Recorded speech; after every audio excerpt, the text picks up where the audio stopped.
Welcome back to Close Mode. I'm Dan Sanchez, and I'm here with Brian Dietmeyer. And today we're going to be talking about coaching at the 51-yard line.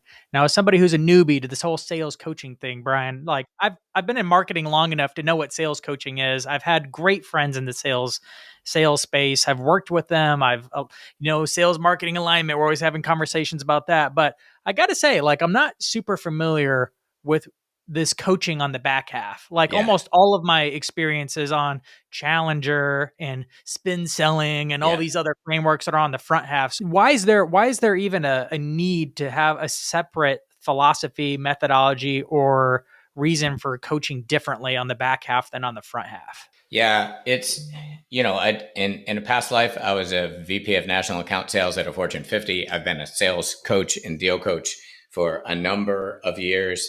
And it's when people talk about deal coaching, it's kind of this monolithic, here's how I coach.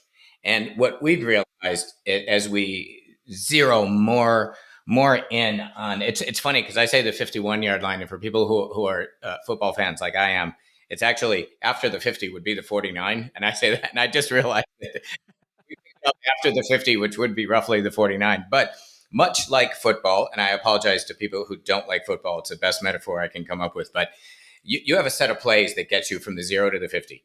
And then your plays change. Once you cross over into the opponent's territory, your plays switch and are reduced. Once you get into the red zone, which is the 20-yard line, your plays change yet again. And yet the play that's set up for sales coaching tends to focus much more on the front half. A lot of methodologies, Challenger, Medic, some what you've mentioned, will get you to the 50 really, really well. So the question is, what are the right process steps after the 51? What data do we need to compete? It becomes less about sort of methodology and that kind of thing, and more about it. Well, here's the simplest way I can say it, Dan. The world shrinks. When you get to mid-stage in a deal, up front, it's who are all the buyers? What are all their possible needs? Let me do discovery question, which is very open-ended. Hey, what's keeping you awake at night? What's on your plate? All these, who are all the possible competitors? What's all the possible solutions you might be able to sell them? In the second half of the deal, all that shrinks. It's, okay, we have an idea who the players are. We have an idea what they're going to buy. We have an idea who the competitor is. And now it gets down to sort of, who are the key players? What are the 2 or 3 key things that are going to swing the deal our way with these 2 or 3 key players? What's the optimal solution to build for them right now? Because we know a lot more. It even comes to requalifying. And, even before some of that's done, to say, we know a lot more. We qualified the thing up front. We've heard sales VPs say, why is they get very frustrated to say, I'm pulled in to coach on a deal. We shouldn't be going after this thing in the first place. It wasn't even properly qualified. So we now qualify at a nano level. We do discovery now, more guided discovery, more focused in with the right people on specific things, right? And even down to the level of, there's a bunch of commercial terms we have to talk about. Where are we going to get heat? What are the 2 or 3 things we really need to focus on? So when I say the world shrinks, that's what I'm talking about. And it's really, those are the plays that work. And then even inside the red zone, getting the thing negotiated and closed is yet another set of plays. Let's camp out on this analogy for a little bit, because I'm not an avid football player, so I don't know how the plays change. But I assume, based on even the way you're talking, that in the beginning, when you're trying to get it to the halfway point, you're probably making some broad plays. You're trying to get some mass yardage. I'm guessing in the midway, you're starting to be a little bit more conservative, but still make some steady progress. And in the red zone, when you're getting really close, it's about micro progress, right? Yeah. It's about little steps just to get it that little bit farther. You're not throwing risky long passes. They're fighting harder, and you only need a little bit of yardage in order to get even closer to your goal. Is that true for football? And then does that carry over? I think it's directionally accurate. The plays that you have shrink as you move through that sport and you move down the field. And what I would say is it's similar. Well, they change with selling and coaching, is that it's about much more granular nano level stuff. Again, it's about, let's requalify the thing because we know a lot more, and forget the account level qualification. It probably already, now we're at the opportunity level. Let's dive deep into the opportunity and find out where it fits and doesn't fit. Do we not have access to executives? Are they not buying our full complement Yeah. of stuff? So Yeah, those kinds of things. It's really getting it down. These are the things that matter. This is what we know after doing whoever $20 billion in deal coaching. It comes down to these fewer moving points that are kind of harder to get to, but we have to, that's our true north. That's what we have to be getting after. The stuff that makes a difference up front, we're not entirely clear what's going to make a difference. We better figure it out now.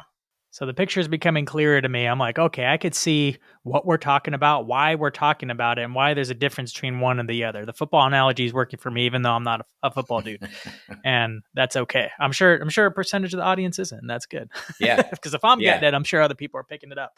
Yep. But like, now let's get to the practicals. Assuming I'm going to be one of your deal coaches doing this, like tomorrow, I'm just going to start asking questions as if I have to execute this. How does one know you were at the halfway point? Like, how would you know a deal is at the halfway point? Yeah. Yeah. And typically when we get brought in to coach on an opportunity, it's saying, okay, we know there's an opportunity, right? This isn't at the top of the funnel, right? So we know there's an opportunity. We've at least talked to some of the stakeholders. We have an idea of some of their needs at a broad level. There's a couple uncovered stakeholders. We're maybe not crystal clear on the size of, or the holistic nature of the opportunity or the solution we can sell. We've got a pretty good idea who the competing alternative is.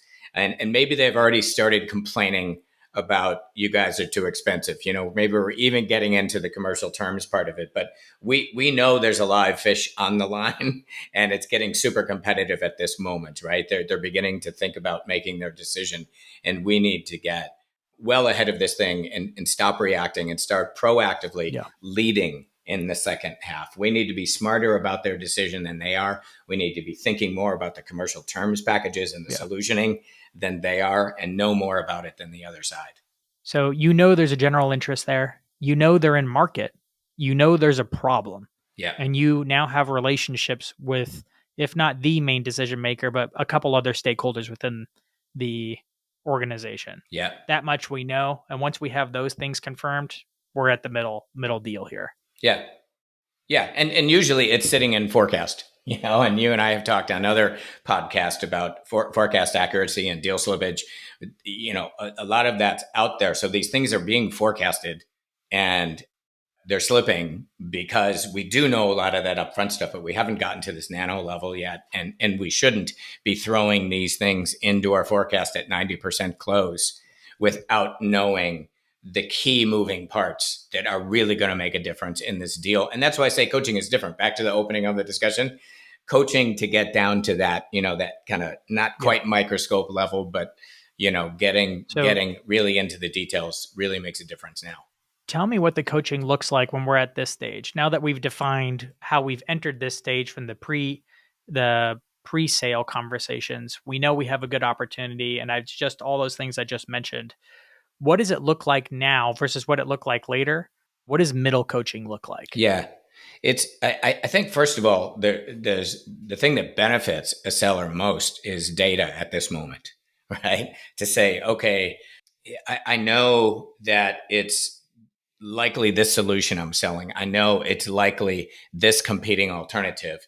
And what we've found reps need help with, even with all the data that's coming from product and product marketing, is okay, at the granular level, for each one of these buying influences, how do I figure out what's key to them?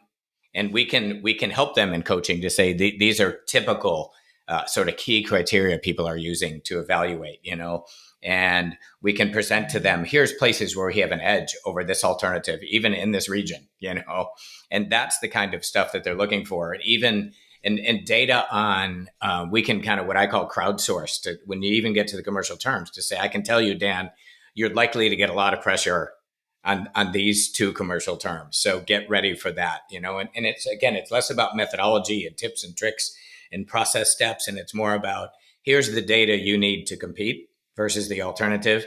Here's how you need to drive the solutioning and the commercial terms discussion and be ahead of and leading versus reacting to. And that all comes down to having the coach, and this is what I love about AI is my human coaches couldn't have that much context in their head. We can put Yeah. that much context into AI, and it's never going to get tired, even if you're talking to it at 11 o'clock at night. You have access to it. So yeah, it's more about data and insights that help you prepare better than the competition and better than the customer. Yeah. What are common things when you've rolled up onto these deals and they're halfway through the deal and you're coming in as a coach yourself, not one of your people, are common things that you common questions you're approaching them with when you start interacting with them on a middle deal? So many times they're reacting. We coached in a couple $1 billion of renewals, and what when we started working with the deal teams, the most common thing that they were hearing, and they weren't sharing it with one another, right? But we were looking across many renewals, and the most common thing was not a competitor, but it's I won't renew, right?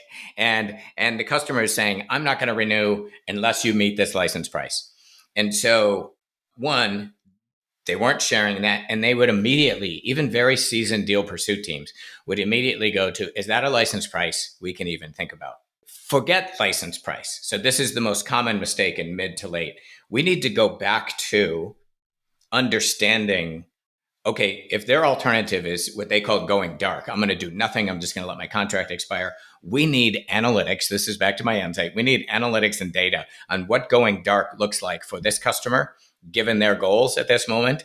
Yeah. And what we found when we started, and just said, forget the commercial terms discussion for a moment. What we found in a majority of these deals is when we were prepping the deal teams for this to say, this is going to be your most likely competing alternative is go dark or do nothing. And here are the pluses and minuses, with different customers based on what they're trying to achieve of going dark. And we found that it wasn't so easy for customers to go dark, which then, by the way, informs how we respond to the commercial term thing. Yeah. But if we Yeah. start with commercial So terms, we start selling scared. And that's what we see is the most common thing is people walking in, selling scared. Customer has all the power. Let's talk about these terms that they want. Huge yeah. mistake. So what I'm hearing is the biggest thing you're coming in or questions you're asking is around competing alternatives at the middle stage. You need more information around their competing alternatives. That way you can actually understand where the company sits in the competitive landscape, which is going Yeah. to guide your end zone and red zone coaching game. Nice use of red zone, Dan. So yeah, customers make suboptimal decisions, by the way, right? They're looking at maybe the most readily available criteria in their brain to make a decision between you and some alternative. And typically, we like to reframe that whole thing in terms of decision making, right? So they're making suboptimal decisions. They're focusing on the wrong things, perhaps, and missing other things. And so that's part of our goal is to help them make more optimal decisions. We should know more about if we're selling firewall protection software. We should know more about how to make decisions on that firewall protection software. And we should be in a consultative role of who should be involved, what criteria should be involved, and what should be most or least important. And then, of course, we have to net out when that's all said and done, what stakeholders and what criteria are we really resonating? Because that's our value proposition, which is another rant. Value propositions are usually vague, and it's the value proposition changes a little on every deal, and it's the 2 or 3 reasons why you help them meet their business goals at higher confidence and lower risk than whatever alternative it is. And that's when people will buy, and that's when we can overcome a suboptimal decision process by saying, hey, it's a fear, uncertainty, and doubt thing. Have you thought about, if you go dark and let this contract expire, have you thought about the impact on your end user customers because they don't have the latest version of whatever? And, and hopefully through the guided discovery, we do this thing, Dan, we call signaling, where the coach will build signaling questions for the rep up front before this happens to say, hey, customer, when you think about letting the contract expire, have you thought about how that impacts your end user customers? Have you thought about this? Have you thought about that? And we call it signaling because, quite frankly, I don't even care if you answer these questions. I want to get some of these criteria and some of these stakeholders in your head. You can't do that unless you have good data. You have to have better data than the customer. And you need to be able to, in a consultative manner, lead them to the most. This is actually a customer friendly approach. It's like, I'm going to help you make the most holistic decision you can possibly make, because we do this a lot. You do this every now and then. We do this day in and day out. So I'm seeing it's starting to connect to my mind. It's almost like in the pre discovery calls before the you get to the middle of the sales process. A lot of the discovery process is built to help the company understand if this prospect is good for us.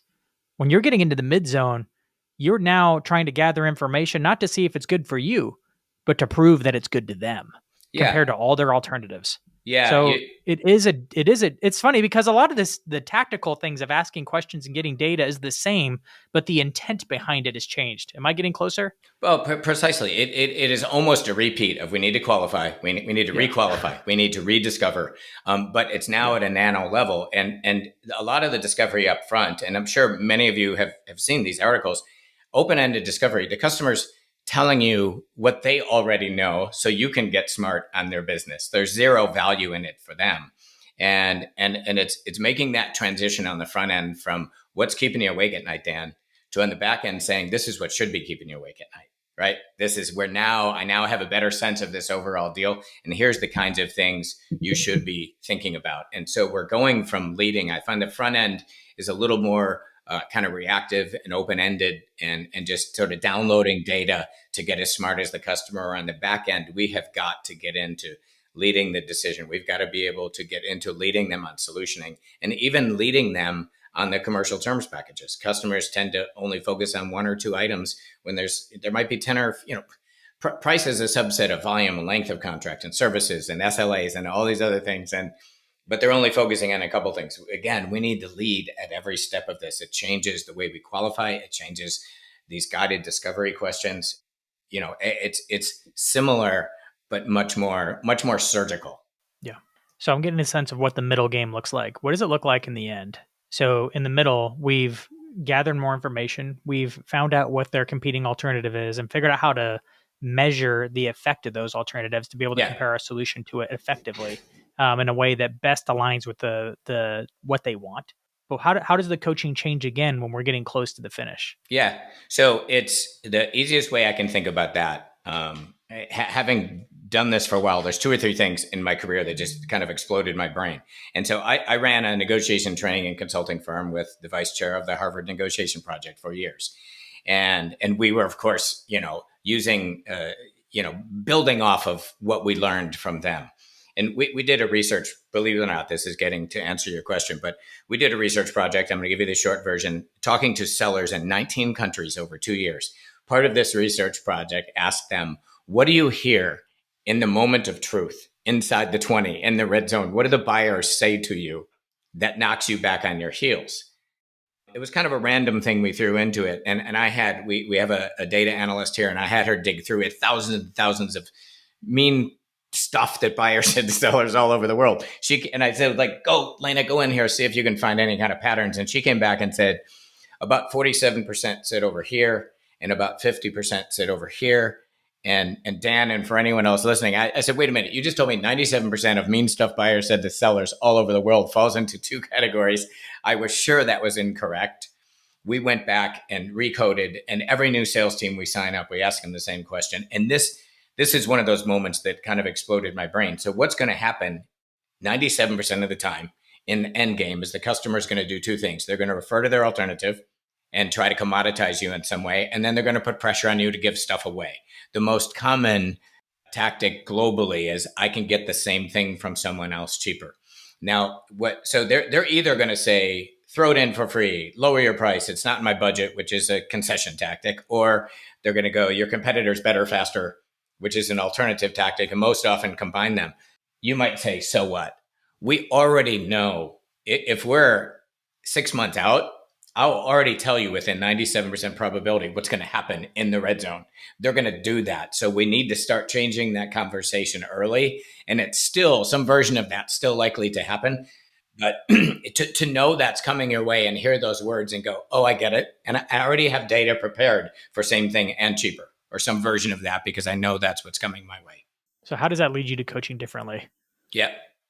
So it means that if we know within 97% probability this death conversation, which is same thing cheaper or some version thereof, We need to start changing that early. And again, we need data and insight on those 2 points. We need to do discovery.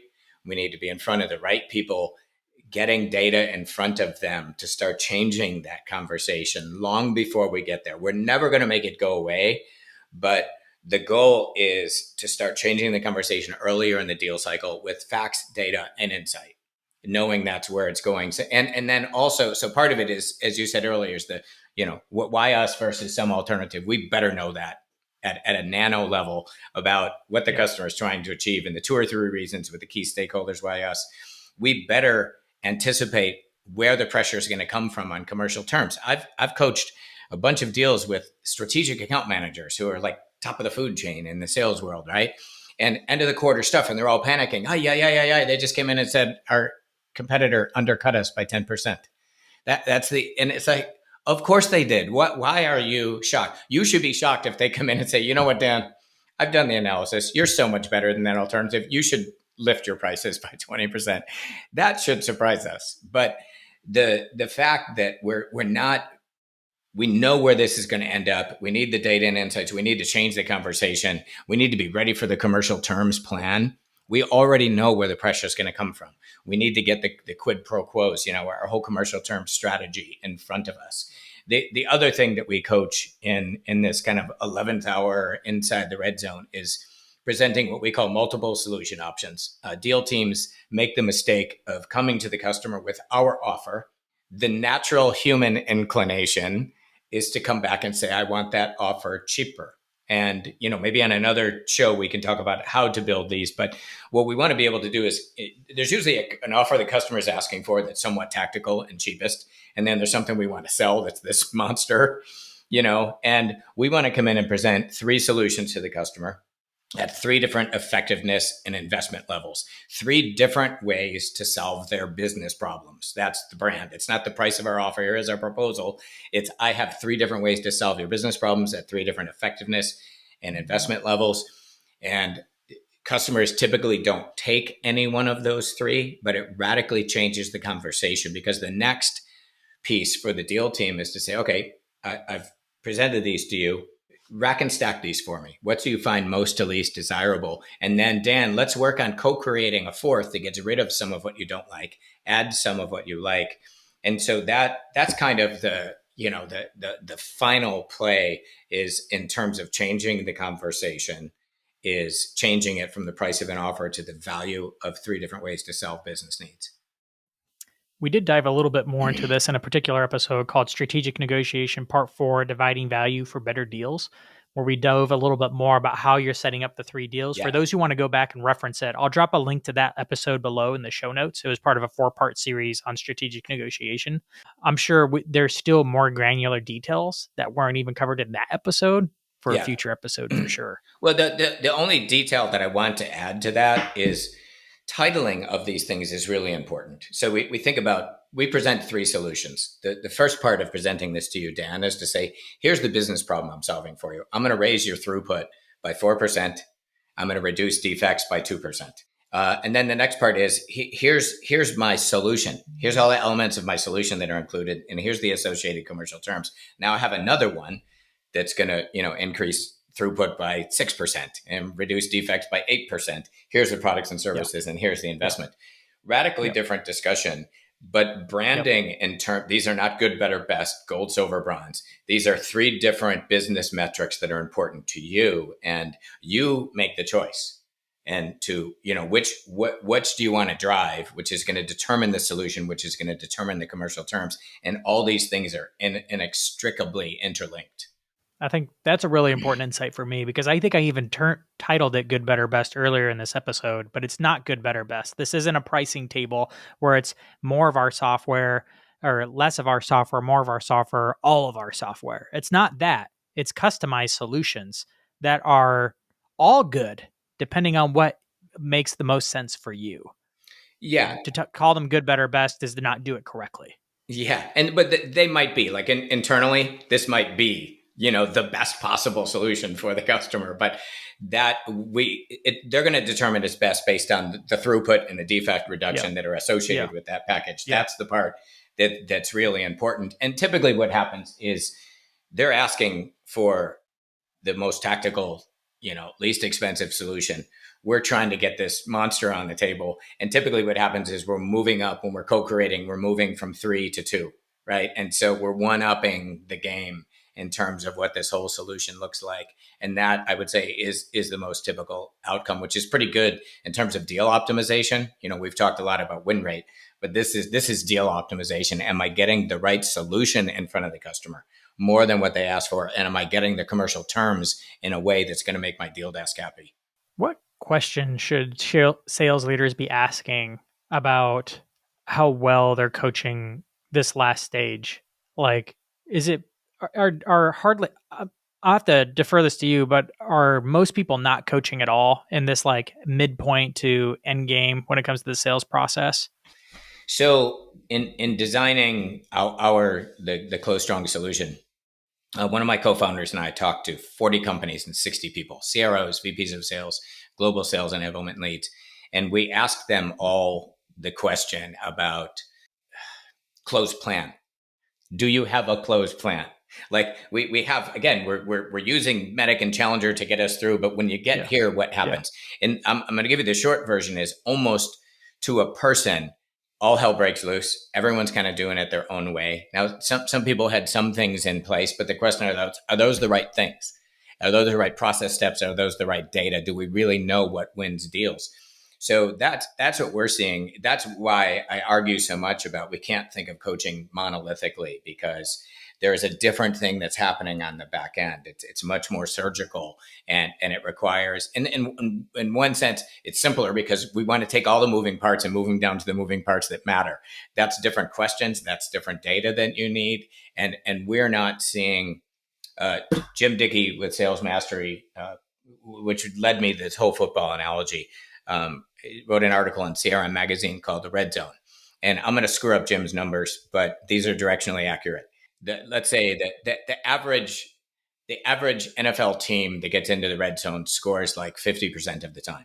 The 2 Super Bowl teams last year scored, their average score inside the red zone was in the 70s.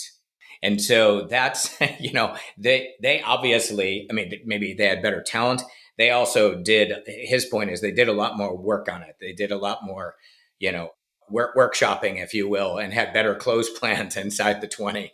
He also has data for people who feel like they're highly effective inside the 20. Their win rate was almost 2x of people who feel they're really bad at it. Their deal optimization, how big were their deals, how healthy were their deals, was almost 10x of people who feel like they suck inside the red zone.